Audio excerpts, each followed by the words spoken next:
Je crois qu'on a un intervenant avec nous. Allô, bonjour. Oui, bonjour. Bonjour, monsieur Niels Michels. Oui, c'est moi. Alors, est-ce que vous étiez présent dans l'une ou l'autre manifestation qu'on vient de voir? Oui, donc moi j'étais un des 60 Belges qui voulaient partir dimanche en Palestine avec la mission Bienvenue en Palestine. Vous J'étais étiez à dans... l'aéroport? Oui, j'étais à Alors d'abord, l'aéroport. expliquez-nous pourquoi vous vouliez partir en Palestine. Oui, donc moi je suis ici actif en Belgique dans la campagne BDS, donc boycott et oui, donc BDS, boycott Israël. Et moi je voulais aussi aller en Palestine en fait pour aller voir sur place, pour rencontrer des gens, pour visiter le pays, pour participer dans un projet. Et dimanche à l'aéroport, ils nous ont refusé de partir. Et Qui pour vous a cela, refusé de partir? oui, donc il y a le jour avant, Brussels Airlines m'a appelé pour dire que je pouvais pas partir. J'ai demandé pourquoi. Ils ont dit que c'était la sécurité de l'aéroport qui me laissait pas passer. D'autres amis à moi ont eu un autre message que le ministère des Affaires étrangères leur a interdit. Donc il y a eu beaucoup d'histoires et on ne sait pas. On a beaucoup de questions. On a des questions. Pourquoi est-ce qu'il y avait une liste avec tous les participants? Comment est-ce qu'Israël a eu cette liste? Est-ce qu'il y a une coopération avec la Belgique? Est-ce que la Belgique a donné la liste? Ou est-ce Et que donc c'est les pour ça que services... vous êtes allé le lendemain manifester Oui, tout devant à le fait. ministère des Affaires étrangères belge. Oui, oui, tout à fait. Donc, nous sommes allés manifester lundi et avec une revendication, c'est-à-dire une réunion avec le ministère pour poser nos questions et pour avoir une réponse. Pourquoi est-ce qu'on n'a pas pu partir en Palestine? Et Là, on nous a, le ministère de M. Renders n'a pas voulu parler avec nous. Et au moment qu'on a dit, bon, on veut parler avec eux, on va entrer dans le bâtiment, en ce moment, la police a intervenu. est-ce que vous comprenez l'intervention de la police parce que vous vouliez quand même rentrer dans le bâtiment sans autorisation, non? Mhm. Oui, mais notre objectif était pacifique. Nous voulions être reçus, donc une délégation de manifestants de Bienvenue en Palestine voulait être reçus par le ministère pour poser quelques questions et pour avoir une réponse. Donc Est-ce c'était que tout à fait pacifique et oui. Et donc, qu'est-ce qui s'est passé? Il y a eu un accrochage avec certains membres de la police. Oui, donc moi j'étais la première personne qui s'était fait arrêter. Et donc d'abord c'était une arrestation. On m'a pris, on m'a mis par terre, mis des menottes. Et, euh, et là j'étais 10 minutes par terre avec un policier sur moi. Il avait sa jambe sur ma tête. Je crois qu'on va regarder quelques images. Continuez à parler.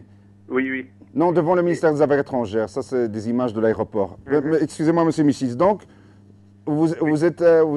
on vous a arrêté le premier, c'est ça?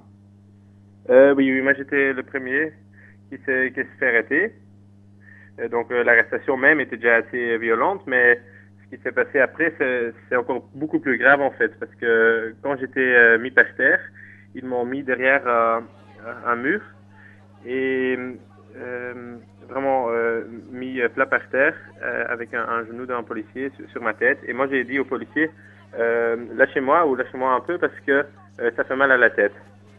Et au lieu de me lâcher, le policier, et là c'est vraiment horrible, mais il a pris ma tête et il a tapé 2 fois en force contre le sol. Et là, il y avait le sang, tout. Oui, parce qu'il est. Et Ma donc, qu'est-ce tête. qui s'est passé? On vous a relâché ou bien on vous a emmené au poste ou qu'est-ce qui s'est Oui, passé? non, après, quand j'étais là avec du sang et tout, ils m'ont quand même encore gardé là. Bon, mes amis ont vu que j'avais du sang, ils ont appelé une ambulance. Quand l'ambulancier est venu pour me prendre à l'hôpital, d'abord le policier a dit non, non, il reste ici. Il ne voulait pas me laisser aller. Finalement, j'ai quand même réussi à monter dans l'ambulance et d'aller à l'hôpital. Comment vous vous sentez maintenant? Ben, donc au niveau physique, je suis, j'étais choqué au moment même, mais maintenant, vu qu'il y a rien de grave, donc il y a rien de cassé, là je suis quand même content quoi qu'il n'y a rien de grave. De l'autre part, au niveau de sentiments, bon, Et donc pour vous, il s'agit de violences policières caractérisées. Ben oui, clairement. Est-ce que vous avez porté plainte contre la police, au comité P par exemple? Vu que moi, c'était pas le seul cas lundi, il y a d'autres cas aussi de gens qui se sont fait agresser. Nous allons porter plainte, une plainte collective avec un avocat. Et on va faire ça chez le parquet et aussi devant un juge d'instruction. Mais il y a d'autres personnes qui ont quand même pu prendre l'avion pour aller en Palestine. Donc, parmi les groupes belges, dimanche, pour partir en Palestine, tout le monde était sur une liste. Et nous, on trouve ça très frappant, quoi, que vraiment tout le monde était sur la liste. Oui, mais je voulais dire, est-ce qu'il y a d'autres personnes qui sont sympathisants de la cause palestinienne qui ont quand même pu partir en Palestine? Non, donc tout le monde a été retenu à Bruxelles. D'accord, parce qu'il y a d'autres... Parce que ce n'est pas une action qui a été organisée qu'en Belgique. Oui, oui, non, je vois. Par exemple, dans d'autres aéroports européens ont connu la même situation. Oui, c'était une mission internationale. Hein, donc, dans plusieurs pays, il y a des gens qui sont partis en Palestine le même jour, le 15 avril. Et il y a aussi encore d'autres cas où des États, donc comme la Belgique, par exemple la France, qui a été complice d'Israël et qui a interdit des gens pour partir. Il y a d'autres cas où des personnes sont quand même passées et là, à Tel Aviv, ils ont été embarqués par les services d'ordre israélien. Donc, si j'ai bien compris, donc pour arriver en Palestine, il faut absolument atterrir en Israël, c'est ça, dans un aéroport israélien? Ben oui, donc pour notre objectif était d'aller dans les territoires occupés, mais pour faire ça, il faut passer par Tel Aviv. Notre objectif n'était pas de rester sur le sol israélien, mais de passer dans les territoires occupés. Mais il faut passer par Tel Aviv, oui. Mais quand vous appelez à boycotter Israël, peut-être vous comprendrez que Israël vous boycotte, non? Mais non, pas du tout. Donc nous, on voulait vraiment juste aller dans les territoires occupés. Nous, on n'avait aucune intention de rester à Tel Aviv. Mais bon, vu qu'il n'y a plus d'aéroport en Palestine, et dans les années 90, il y a eu un aéroport à Gaza, mais qui a été détruit pendant la deuxième intifada par Israël.